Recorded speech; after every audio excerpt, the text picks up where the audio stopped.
Hello दोस्तों, आप सभी को हमारे संडे घोस्ट चैनल में एक बार फिर से स्वागत है।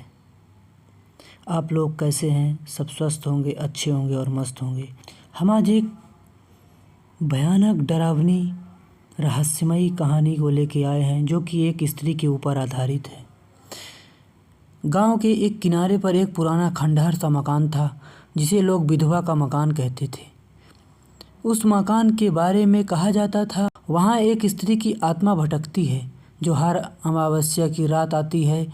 गांव के बड़े बुजुर्ग बताते हैं कि वह स्त्री कभी इस गांव में रहने वाली थी, पर किसी कारणवश उसकी दर्दनाक मौत हो गई और उसकी आत्मा अब शांति की तलाश में हर अमावस्या को वापस लौटती है।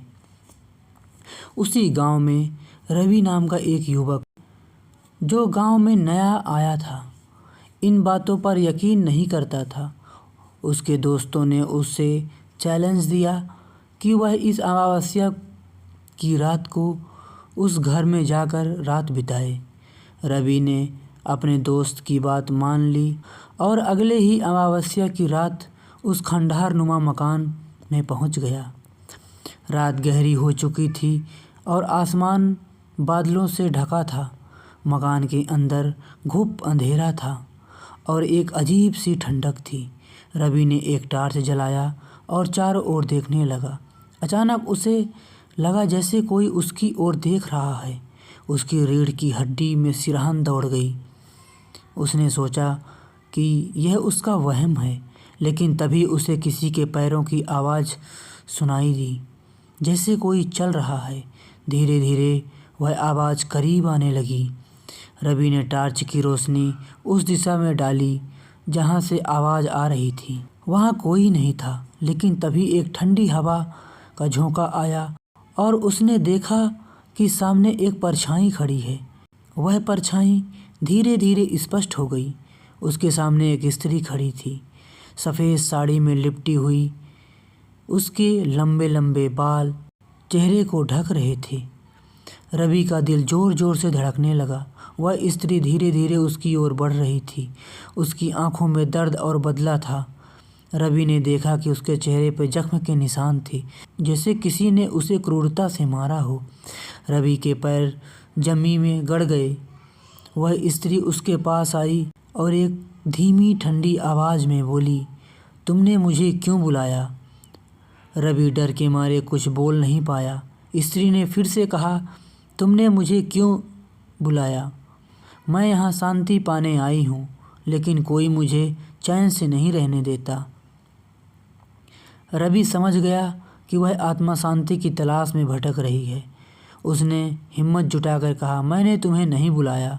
मैं बस यह जानना चाहता था कि तुम कौन हो और तुम्हारी पीड़ा क्या है। स्त्री ने एक गहरी सांस ली और बोली, मेरा नाम सुजाता था। इस गांव के एक व्यक्ति ने मुझे धोखा दिया, मेरी हत्या कर दी।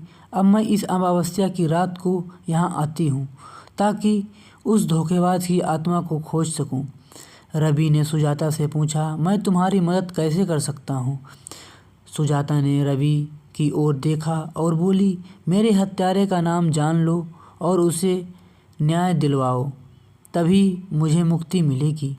रवि ने सुजाता से वादा किया अगले दिन कि वह उसके हत्यारे का नाम दरवाज़ों और लोगों अगले दिन से बातचीत शुरू की। कई हफ्तों के बाद रवि को पता चला कि सुजाता का हत्यारा कोई और नहीं बल्कि गांव का मुखिया था। उसने उसे छल और धोखे से मारा था। रवि ने इस सच्चाई को गांव वालों के सामने लाया और मुखिया को उसके पापों की सज़ा मिली। अगली अमावस्या की रात फिर से उस खंडहर में गया। इस बार जब सुजाता ने आत्मा प्रकट हुई तो उसके चेहरे पर एक अजीब सी शांति थी।